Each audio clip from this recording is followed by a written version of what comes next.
Hello again everybody, this is Koo from the Import Forums bringing you my next review. Now this time I have the WETA Superman Returns Disaster Averted statue. Now before I start this review I just want to say you may notice, hopefully, fingers crossed, a bit of an improvement with my filming, both in terms of stability and quality.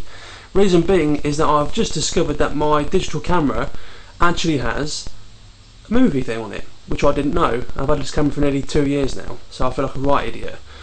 And also I have a tripod for my camera, so hopefully there'll be no more shaking, because also I shake as a person anyway, so it's hard for me to keep my camera still, and fingers crossed you'll get better picture quality as well. Anyway, on to the review then. Now this, as I said, is the WETA Disaster Averted statue. Now I know I say this pretty much every time I do a review, but this is a bloody big bugger. It's a double bloody big bugger. This thing is huge. It is absolutely massive. Now let me just try and give you an overview shot. Bear with me. Let's see if I can do this. Just see that there. Now I still can't get over the size of it. I was going to try and show you an indication of how big the base is with my hand. Now me personally, I'm a 6 foot tall guy and I'm a fairly big guy. Now there's the base there. Now let me just show you how big it is compared to my hand. Now that's my hand there. Okay, as I say, I'm a big guy, and you know the base is huge. It is absolutely massive. Right, now onto the statue itself. It's limited to 1,000 pieces, all hand numbered as well. Now the base itself is the main weight to the statue. It is very, very heavy, and just want to again commend WETA on their attention to detail. With this, I mean, obviously it's showing the baseball pitch from the scene in the film. Now the base for the sand is textured to it feels like sand, and it differs again for the grass, so it's textured to feel like grass. And I'm just saying this kind of attention to detail is fantastic, and I really don't understand why WETA don't get any more licenses than what they've already got. And I'd love to see them have a go at something from like Terminator or Predator, you know, something like that, something a bit different, and see how they did with that. But anyway, back onto the statue. Obviously it's showing Superman bringing down the plane, obviously to avert the disaster. You see what I did there? Good, wasn't it? It's very, very good. And so obviously with the size of it, I mean this is about 24-25 inches in height, so it's very similar to the same height as what the Daily Planet was, but it's just the whole width of the base and how big it is. It almost dwarfs the Daily Planet statue, and you will have problems displaying this if you don't have any suitable size shelves or display cases. Now unfortunately this doesn't fit into a detail, and I'll show you why.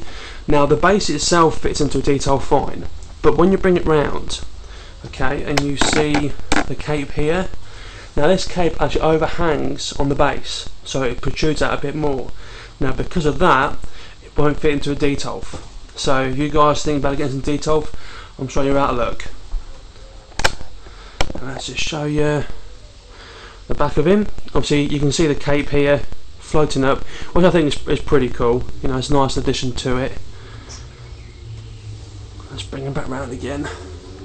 Now I have one niggle with this, and that is the suit. Now obviously on the suit for Daily Planet it is textured, okay, and it's done very, very well.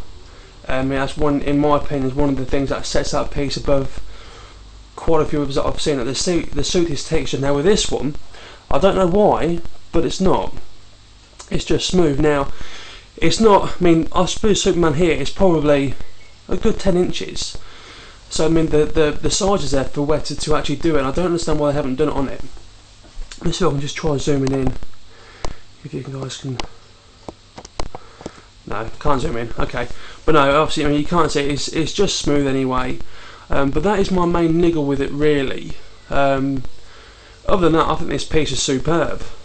Let me just try and see if I can show you the top of this as well. I'm not sure if my camera's going to pick this up. But on the top of the statue is actually the plane carved out itself on top of here, and then you've got a little Superman here as well, guiding the plane down. I think just a little cool addition to the statue itself. You know, I mean, I never knew that was on there. Now, one thing I would say is with this piece, that pictures do not do it justice. Okay, I highly recommend trying to see this piece in the flesh before you say, if you see a picture you don't like it. Now, I was the same. Obviously, as I said in my previous review for the Daily Planet, I had seen that in the flesh, so I knew I liked it. But even on the pictures on the WETA website or elsewhere what I've seen, I've always liked the Daily Planet statue. Now, when I saw this one, as well as the Returning Sun and the Fallen Hero, which are the other two that WETA have produced for Superman Returns, I didn't like them. And it's the same with this one. I didn't like this one either.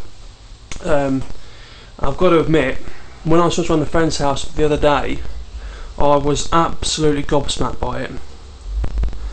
The sheer presence and the sheer size of it just made my jaw drop. And I won't repeat what I said because it was a couple of naughty words. So I won't repeat what I said because it was quite rude. But it's very good. And I think the other thing I could say was a bit disappointing is obviously in the film when Superman is pushing the plane back up from causing any damage or averting a disaster again, is obviously on here he pushes the plane up and crushes the nose in a little bit, and they haven't done this on here either, which again, it's nothing major. It doesn't put you off the statue at all. So again, other than that, it's all good. Now, another thing which is worth noting about with these statues, the Superman Returns statues, is that when these were released, all of them come with a exclusive DVD giving background onto the whole on how the things were made, how statues were made. Now, 400 of them, bearing in mind there's 1,500 Daily Planets, 1,000 of these disaster averted. I think there's 1,000 of the Fallen Hero and 500 Returning Sun. Now, 400 of these were given out, and they have been signed by Bryan Singer, who obviously directed the film. Now, for me to get one of these, I am very, very privileged, I guess, to have one, because it just complements the piece so well. And obviously, when I've got it displayed, it's displayed alongside it, so I'm really chuffed with that. I guess that's all I really to say. I mean, hopefully I haven't waffled on too long and bored you guys as per normal. And I hope this turns out nice, because if it does turn out nice, not what my other ones have, I'll be using this method from now on with my camera and tripod. Again, as normal, any questions, get on the forums, www.theimportforums.com. Become a member and ask away, join the discussions. There's a lot going on there at the moment. It's all good. My next review, I think now, won't be until November, unfortunately, which will be for the Bruce Lee premium format statue, which isn't due to be released until October.